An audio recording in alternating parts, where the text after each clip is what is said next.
Olá, a gente começa agora mais um Papo com o Editor, nosso programa de entrevistas do Broadcast Político.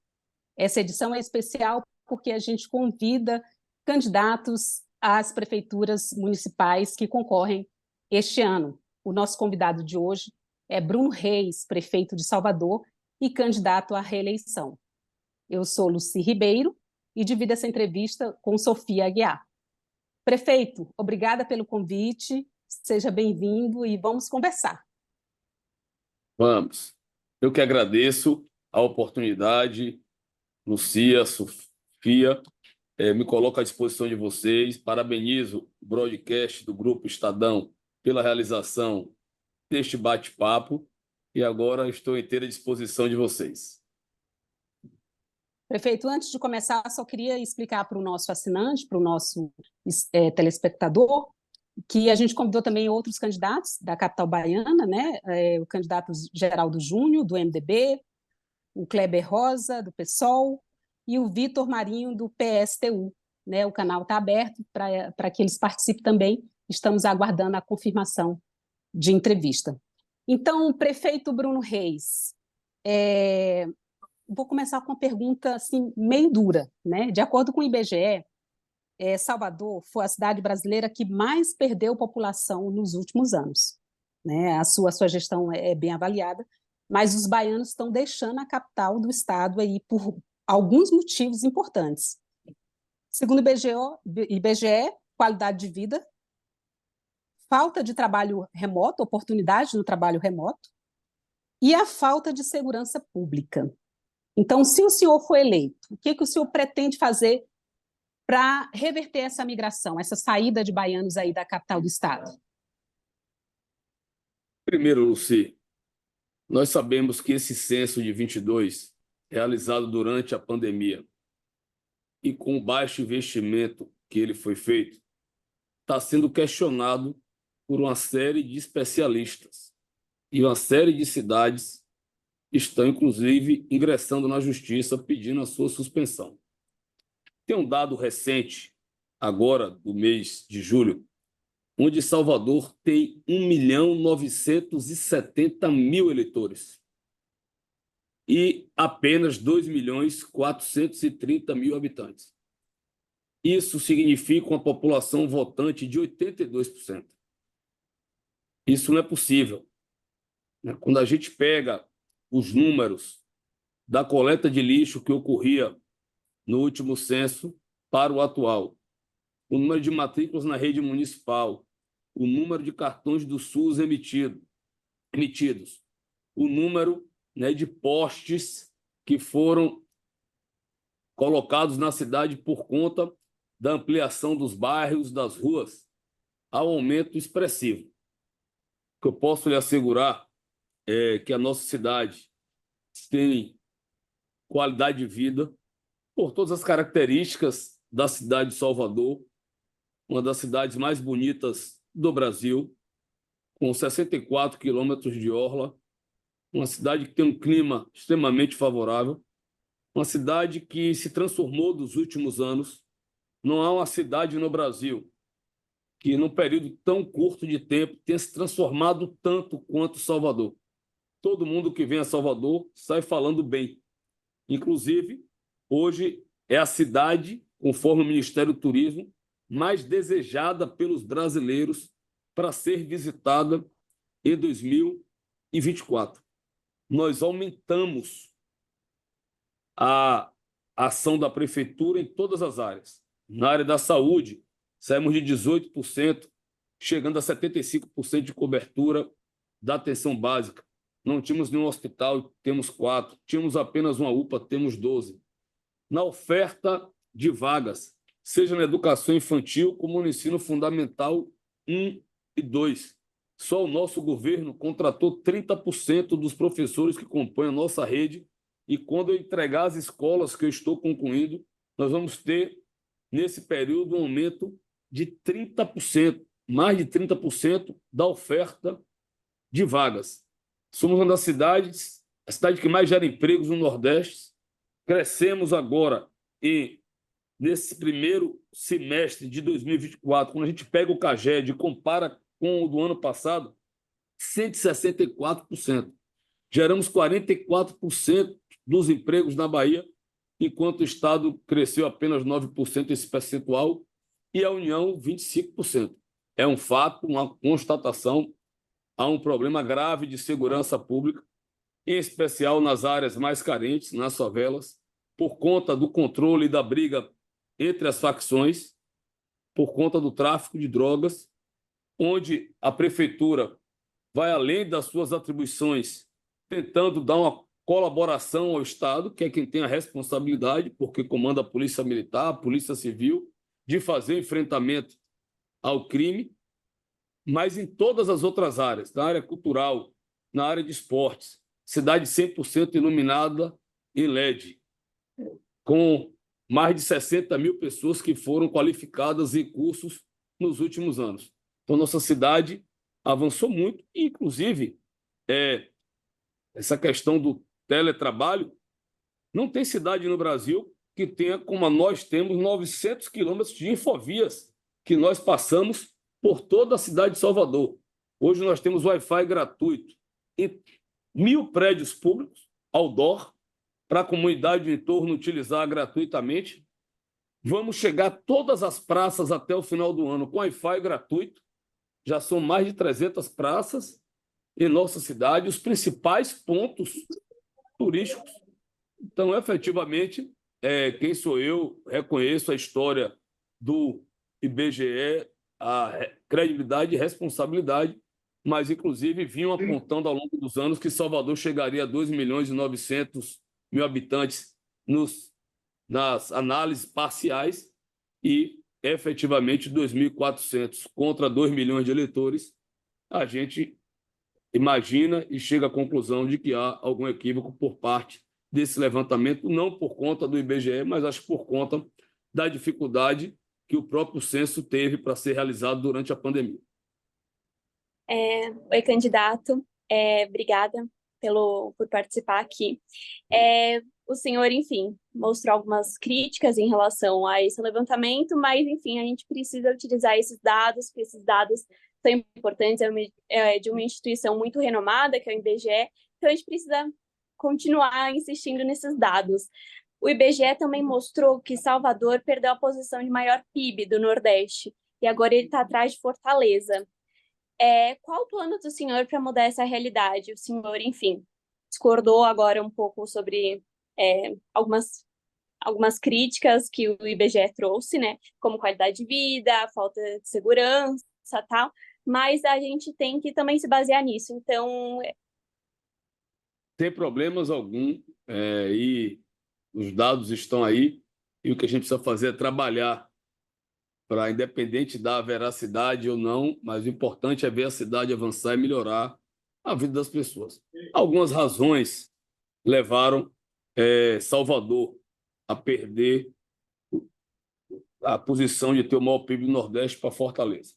A primeira, a própria relevância do estado da Bahia. Nós estamos no estado campeão nacional do desemprego, onde, infelizmente, 50,5% da população está abaixo da linha de pobreza. E uma série de outras falta ou ausência de atitudes do governo do estado, quando, por exemplo, perdeu o hub da Gol para Fortaleza. Poderia ter se instalado em Salvador, mas por falta de incentivos e estímulos fiscais, isso não ocorreu. O que eu posso lhe garantir é que nós estamos gerando mais empregos do que Fortaleza, melhoramos o nosso ambiente de negócios. Antes, uma empresa para funcionar em Salvador levava 2 meses. Na gestão do ex-prefeito Assemineto, reduzimos para 15 dias e agora são apenas 4 horas. Nós consideramos mais de 860 atividades como de baixo risco, que hoje, para funcionar, não necessita mais de qualquer autorização ou alvará público. Para vocês terem ideia, nesses 3 anos e meio, nós licenciamos quase 40 mil unidades habitacionais, 256 estabelecimentos comerciais de grande porte, o recorde de toda a história. só o privado investiu no acumulado quase 17 bilhões de reais. E o poder público mais outros 5 bilhões de reais em diversas obras, ações, programas e projetos. Isso tem feito o nosso PIB crescer, né? Já chegamos a casa aí de 63 bi, crescemos aí nesse período 3 bilhões de reais. Tenho certeza que com todas as ações e investimentos que estão programados e em curso, nós vamos retomar a liderança no Nordeste. Prefeito, agora é uma questão eminentemente local, né? O senhor falou que o governo do estado aí vacilou, não nas suas palavras, nas minhas, né? E não garantiu o hub aí da empresa aérea, mas na questão local aí do transporte público, né? A gente vê aí muitas notícias de que houve corte de linhas de ônibus, menos linhas, e que o transporte público piorou na sua gestão. O que o senhor tem a dizer sobre isso? O que o senhor pretende fazer em uma eventual nova gestão? Primeiro, em relação à readequação das linhas, o redimensionamento, foi por conta da chegada do metrô, em especial da inauguração de um novo tramo com novas estações e que essas linhas precisaram ser integradas. Elas foram conectadas ao metrô. Deixou de ser linhas que cortavam a cidade como um todo, indo da origem ao destino final, conectando ao metrô, onde o passageiro pode, aqui em Salvador, diferente de outras cidades do Brasil e do mundo, pegar 2 ônibus e um metrô, pegar um ônibus, um metrô e um BRT, pegar um ônibus do sistema complementar, como é conhecido aqui, amarelinho, um ônibus convencional e o metrô, sem pagar um centavo a mais por esta integração. Todos sabemos a crise que vive o transporte público de pneus no Brasil, não é de agora, desde 2013, e que se agravou, em especial com a pandemia, onde teve uma queda significativa do número de passageiros transportados, um aumento exponencial dos insumos que compõem o transporte público, e isso levou a um desequilíbrio ainda maior entre receita e despesa. Hoje, o sistema de transporte de pneus das cidades do Brasil, todos são deficitários, os prefeitos estão tendo que colocar subsídios e, no caso aqui especial de Salvador, com uma situação ainda mais grave, porque a maioria da receita da integração fica com o metrô. Nesse cenário, nós conseguimos avançar e muito. Entregamos mais um modal de transporte, o BRT, e estamos já com as obras em curso do BRS. Conseguimos fazer as maiores compras de ônibus Euro 6 com ar-condicionado do Brasil. Estamos chegando a 44% da nossa frota com ar-condicionado. Conseguimos para o BRT ter ônibus elétrico, com eletroterminal. O maior eletroterminal do Brasil é aqui em Salvador.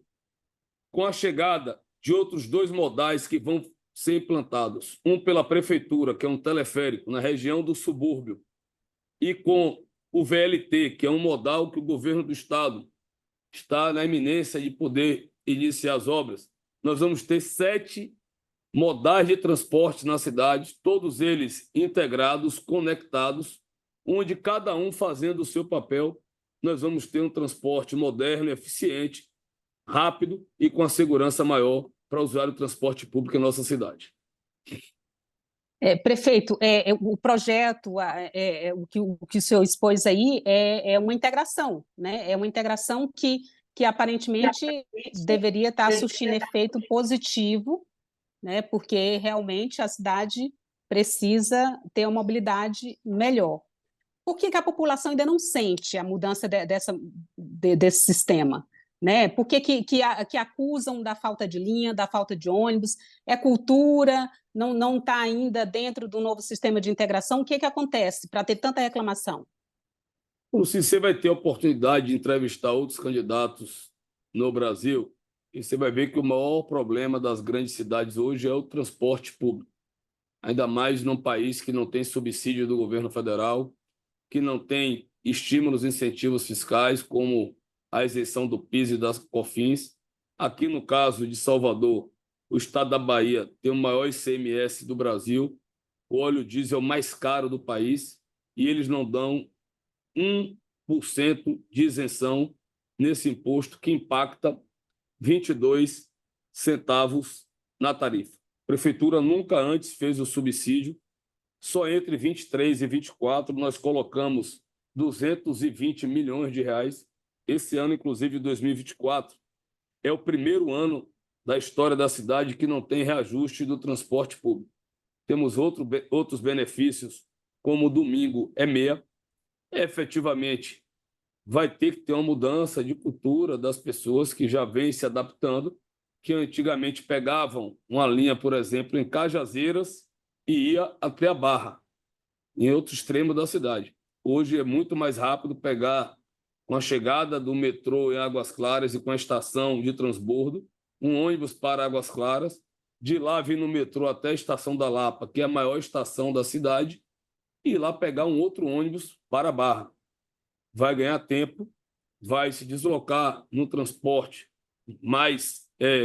com maior conforto, com maior segurança, mas efetivamente esses ajustes, até porque esse tramo foi inaugurado recentemente pelo governo, então 2 grandes estações que chegaram, uma em Campinas, uma em Águas Claras. A prefeitura também inaugurou o BRT, botou em funcionamento, chegando a essa maior estação que é a Lapa. Então, essas mudanças no sistema vai sendo comunicada, ela vai ocorrendo de forma né, passo a passo, para que a população vá compreendendo esses ajustes, mas pode ter certeza que os benefícios virão e, ao final, a gente terá um reconhecimento de todo o esforço que nós estamos fazendo, primeiro para manter o transporte público. Tem cidades do Brasil que nem sequer está conseguindo manter o transporte público, são ônibus em situações periclitantes. Se a gente for aqui do lado, na região metropolitana, o sistema metropolitano está em decadência. Eram 11 empresas, 5 já quebraram, só tem 6 ônibus velhos, né, sem condições sequer de trafegabilidade, trazendo risco ao usuário. Felizmente, esta é a realidade do transporte público no Brasil. Mas aqui, como eu disse, avançamos, temos hoje financiamentos aprovados, nós vamos comprar mais 300 ônibus convencionais e 77 novos ônibus elétricos. Vamos chegar à segunda maior frota de ônibus elétricos, ficando atrás apenas de São Paulo. Chegaremos ao início do ano que vem com 60% da frota com ar-condicionado, e a obrigação, você tem ideia, a única obrigação que as empresas aqui têm proveniente de um TAC com o Ministério Público é renovar 10% a frota por ano. Hoje tem isenção de ISS, da taxa da agência fiscalizadora. Eles tinham que pagar uma outorga por linha. A prefeitura suspendeu o pagamento dessa outorga.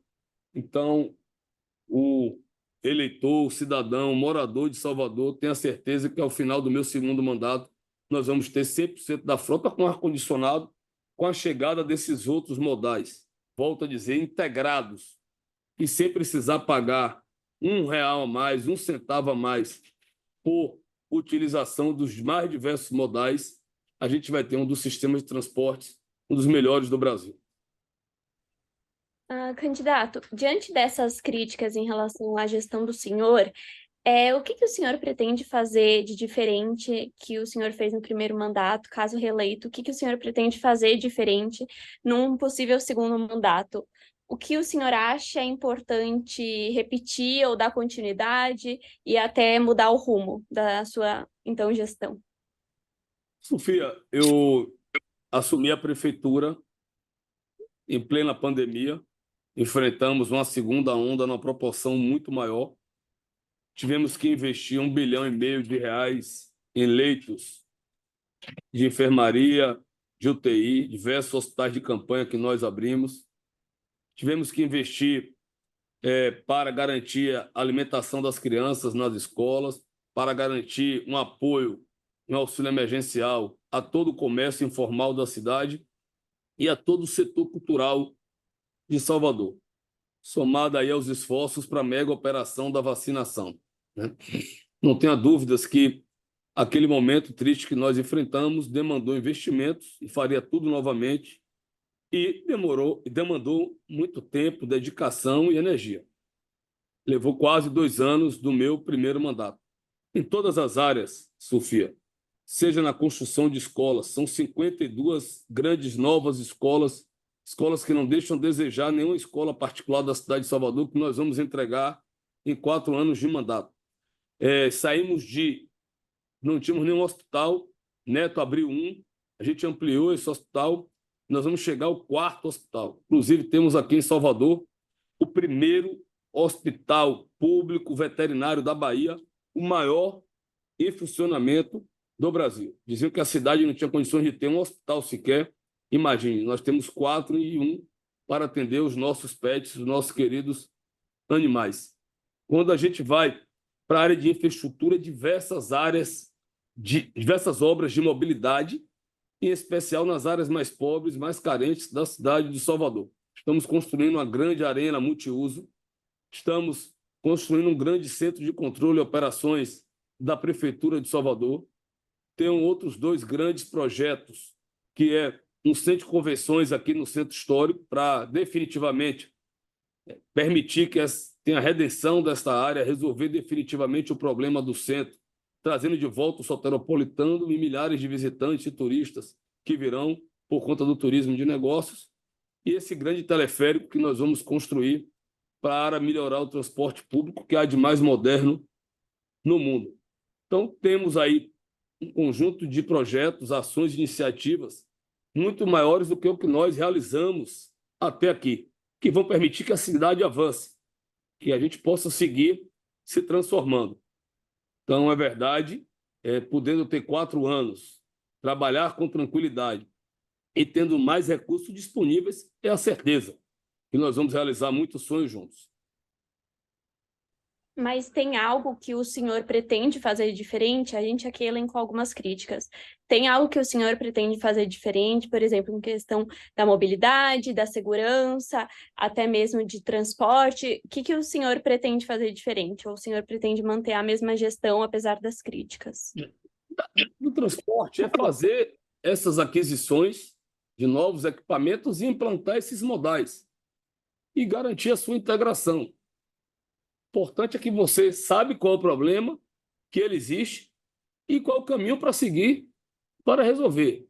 Na área da educação, nós temos um problema grave, que é o déficit de aprendizado, deixado pela pandemia. 3 anos, nossos alunos sendo aprovados automaticamente, 3 anos, por mais que você tenha oferecido conteúdo virtual, videoaulas, conteúdo digital, as crianças, quando ela tem uma idade menor, nossas crianças da rede municipal são ainda, né, de pouca idade, têm uma dificuldade maior para o aprendizado à distância. Então, muitas ficaram na prática quase 3 anos sem estudar, e aí esqueceram o que aprenderam, deixaram de absorver conhecimento. Nós estamos lutando contra isso, né, com uma série de programas e ações na educação, inclusive com aulas ao sábado, um programa Aprender Mais, que é um verdadeiro sucesso, para, a partir de descritivos da realidade dos estudantes, poder fazer as devidas intervenções para desenvolver as habilidades que eles estão com deficiência. Na área da saúde, nós temos um problema grave, também reflexo da pandemia, que é uma demanda que existe por consultas especializadas e até a própria dificuldade de você ter pediatras, ginecologistas que possam atuar nas áreas mais periféricas da cidade. O atendimento do neuropediatra é uma demanda cada vez mais crescente.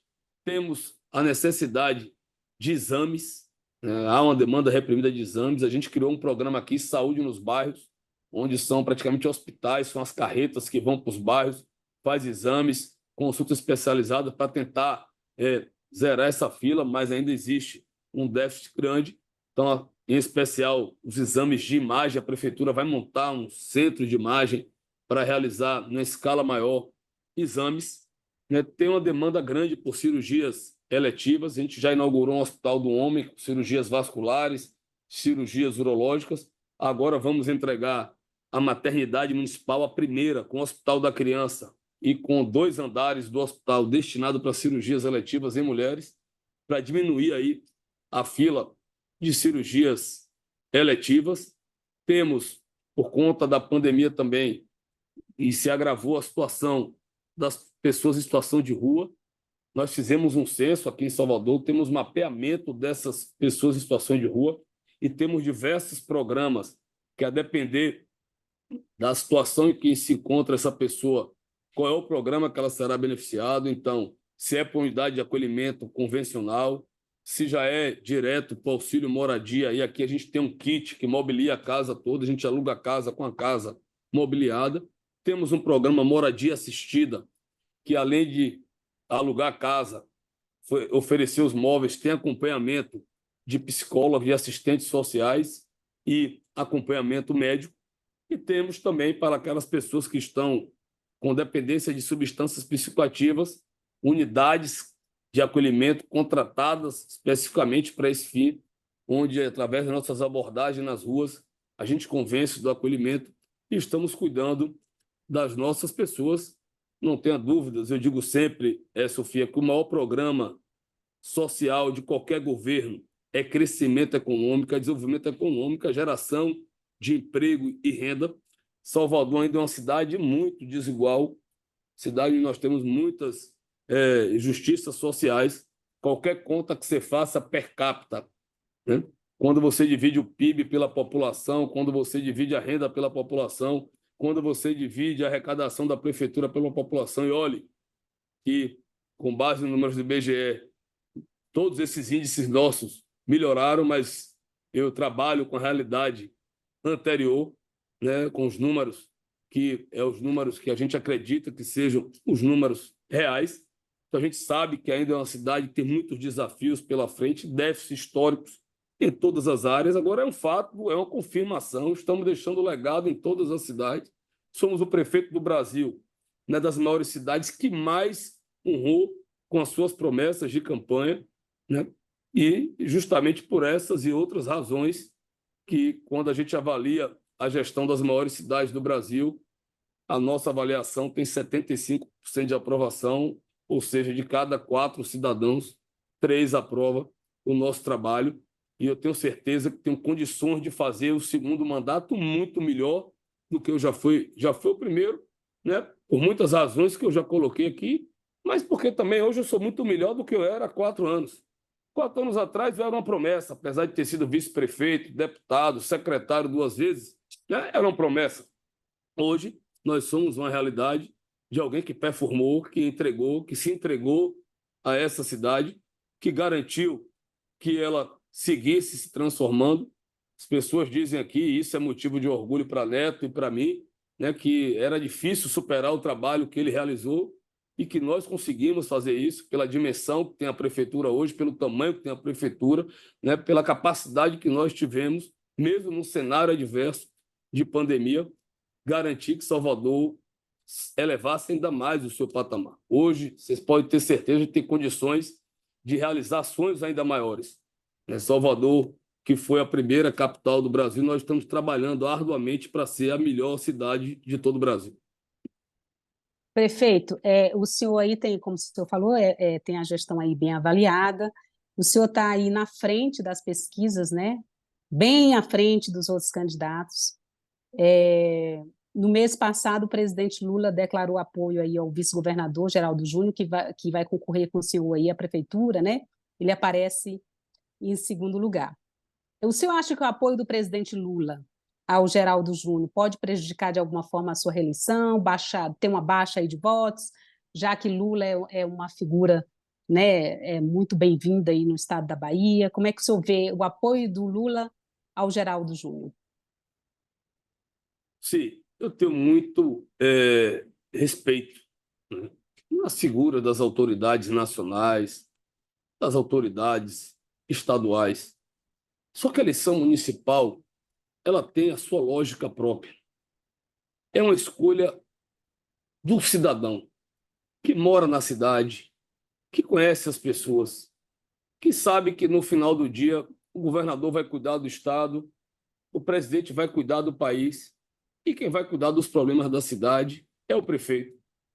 É o prefeito que vai garantir a merenda na escola. É o prefeito que vai garantir o kit escolar, e nós tivemos o mais robusto do Brasil, onde as mães não precisaram comprar nenhum item esse ano. É o prefeito que vai garantir o médico no posto de saúde. É o prefeito que vai cuidar da cidade e das pessoas. Então, essa é uma escolha muito própria das pessoas, né?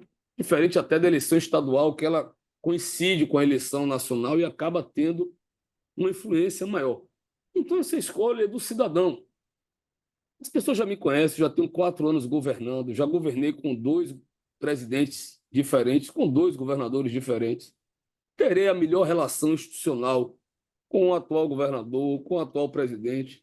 Se a gente for ver, nesses 2 últimos anos, que foi quando passou a pandemia, meu governo decolou com um número recorde de entregas em todas as áreas.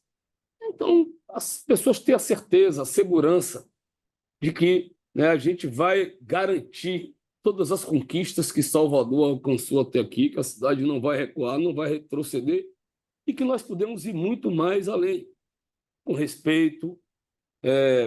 Digo sempre, minha ideologia é o trabalho, minha bandeira é o trabalho, né? Então, procurarei, como já procurei os governos, levarei projetos, levarei iniciativas, propostas, mas não ficarei na expectativa de que eles possam resolver os problemas. Vou buscar as parcerias, mas caso elas não aconteçam, a prefeitura hoje caminha com suas próprias pernas, tem autonomia, tem independência. O povo soteropolitano, né, se acostumou, porque aqui nós fomos a primeira capital do Brasil e fomos responsáveis por expulsar os portugueses definitivamente e ter independência do Brasil, que ocorreu aqui na Bahia. O povo de Salvador é um povo independente, que não aceita ser subserviente a quem quer que seja. E com muito respeito a todos. As pessoas aqui me conhecem, nunca me viram xingando ninguém, brigando com ninguém. Me vêm trabalhando. As pessoas votam em mim porque sabem que eu sou uma pessoa que vive, respira essa cidade de manhã, de tarde, de noite, todos os dias, de domingo a domingo. O prefeito que, onde chega, nos bairros, as pessoas confiam no nosso trabalho, sabe da nossa sinceridade, sabe a nossa forma de ser, a nossa postura, o nosso procedimento. Então, com todo respeito a todos, aqui em Salvador, a influência dos líderes externos, eles terão um peso menor diante, principalmente, da realidade atual aqui posta e do trabalho que a gente vem realizando. Candidato, então o senhor falou que deve manter uma relação institucional com o presidente Lula. O senhor não teria nenhuma resistência, então, por exemplo, em dividir algum palanque, fazer alguma entrega com o presidente Lula? Porque nas últimas semanas o presidente está fazendo várias viagens às cidades e alguns prefeitos de oposição ao governo estão se recusando a participar desses mesmos eventos, de participar, dividir palanque com o presidente. O senhor não teria nenhuma resistência em relação a isso? E já emendo numa outra pergunta. Qual deve ser o papel do ex-presidente Jair Bolsonaro na sua campanha? Agora, nós, prefeitos, estamos impossibilitados de participar de inaugurações. Mas, Sim, por mas exemplo, o BRT que a gente entregou aqui, teve uma parte dos recursos que foram recursos do OGU, Orçamento Geral da União. O ministro esteve aqui presente, foi muito bem recebido, discursou comigo. Gente, as pessoas estão na rua com problemas. Elas não querem saber se quem vai resolver o problema é o prefeito, o governador, o presidente. Elas querem solução. E se tem uma coisa que eu me especializei, é em resolver os problemas. Conheço profundamente os problemas da minha cidade, me preparei minha vida toda para ser prefeito. Hoje estou muito mais preparado, mais experiente, mais maduro do que eu era 4 anos atrás. Então as pessoas veem isso, percebem isso, e nós vamos seguir avançando. Eu tive aqui na eleição passada o apoio do partido do ex-presidente, já mantenho esse apoio, todos me viram governar, não mudou em nada e não vai mudar. É isso que eu estou dizendo, gente. As pessoas já me conhecem. Há 4 anos atrás, poderia ter até dúvidas. Eu disse há 4 anos atrás que, independente de quem fosse o governador, o presidente, que eu ia ter a melhor relação possível, que eu ia procurar, ia levar projetos, iniciativas, propostas, que eu ia garantir que a cidade ia avançar. As pessoas viram isso. Então, se quando eu era uma aposta, quando não me conheciam com profundidade, apesar de ter sido vice-prefeito, ter sido deputado, ter sido secretário, mas agora já me conhece, as pessoas já sabem que eu sou, as pessoas me pegam na rua e falam, prefeito, você é de verdade, você é como a gente, você é uma pessoa que veio de baixo, a gente olha para você e nós nos enxergamos, a gente vê em você como se fosse nós próprios. Então, é isso que eu estou dizendo, as pessoas, agora, na época da eleição, nós temos apoios partidários, mantive os apoios que eu já tive e vou governar montando uma equipe competente, gente qualificada, gente preparada, gente que dá resultado, que entrega. E o que eu posso afirmar a vocês, eu tenho condições de fazer um segundo mandato muito melhor do que foi o primeiro, por todas as circunstâncias que estão aí, e em especial por não ter que enfrentar mais a pandemia. E o presidente Bolsonaro vai ter algum papel na sua campanha? Ele vai participar ativamente? Mas, veja só, o presidente Bolsonaro está participando de campanhas em outros lugares. Volto a dizer, o partido dele aqui já tive apoio na eleição passada, gente. Não tem nada de diferente. Então, efetivamente, a eleição, se tem um lugar no Brasil que não vai haver questão ideológica, pode anotar aí, é Salvador. Por quê? Porque os candidatos aqui são de partidos de centro. Tanto eu como o meu principal oponente são um partido de centro. Então, ideologia pode funcionar em São Paulo, Rio e outros lugares, mas aqui não. Se você for ver, eu dou aqui vários exemplos. Cadê que na Bahia nunca teve um outsider vencendo as eleições? Por quê? Porque você tem, de um lado, um grupo político que governa o Estado e que, né, tem lá os quadros políticos deles, e vocês têm o nosso grupo aqui na oposição que tem os seus quadros políticos que performam, que dão resultados, e que as pessoas conhecem profundamente e vai fazer uma escolha própria da pessoa. Volto a dizer, com todo respeito a os líderes políticos nacionais e estaduais, a eleição municipal é uma escolha das pessoas, é uma escolha do cidadão, que vai ter oportunidade. Se você for ver, é a eleição da cidade com o menor número de candidatos da história, né, que tem representação no Congresso Nacional, são apenas 3 candidatos. Da vez passada, gente, eu enfrentei 8, foram 9, né? E, graças a Deus, consegui me eleger e apoio da cidade no primeiro turno como prefeito mais votado do Brasil nas capitais, com 64,2% dos votos. E aí as pessoas já me conhecem. Então, volto a dizer, lá atrás, ainda não tinham amplo conhecimento da minha personalidade, dos meus princípios, dos meus valores, da minha história de vida, do que eu defendo, dos meus pontos de vista e da minha posição política. Minha posição política sempre foi clara. E é isso que eu vou apresentar à cidade, com fé em Deus e com o apoio das pessoas, nós vamos vencer as eleições. Prefeito, a gente está chegando ao fim dessa conversa, dessa entrevista, mas antes eu queria saber do senhor se é verdade o que está acontecendo, que estão divulgando aí nas redes. O senhor estava disparado aí nas pesquisas de intenção de voto. E estão dizendo que é por esse motivo que o senhor não vai mais participar de nenhum debate, é verdade? Oi, gente. Hoje eu participei de uma sabatina de 1h30, né, com um importante grupo de comunicação aqui da Bahia. Estou participando com vocês agora dessa conversa. Ontem, minha última entrevista começou 10 da noite, né? Não tem como participar de todos os debates de rádio, né? Quem sabe a quantidade, mas eu participarei do máximo que eu puder. Então, prefeito, muito obrigada por ter aceitado o nosso convite, por essa conversa. A gente termina aqui mais um papo com o editor, eu dividi essa entrevista com Sofia Aguiar. Obrigada também ao Cláudio da Luz, que fez essa ponte remota. E, mais uma vez, obrigada, prefeito, sucesso aí na sua gestão. E o canal está aberto para voltar outras vezes. Muito obrigado mesmo, Luci, a Sofia, por esse bate-papo. Agradeço ao Grupo Estadão e me coloco à disposição de vocês para outras entrevistas, outros bate-papos, seja agora na campanha e, com fé em Deus, depois das eleições, podendo estar reeleito para apresentar ainda mais nossa cidade, os sonhos que nós queremos realizar para ter uma cidade cada vez melhor. Fiquem com Deus. Um beijo grande no coração de vocês. Obrigada.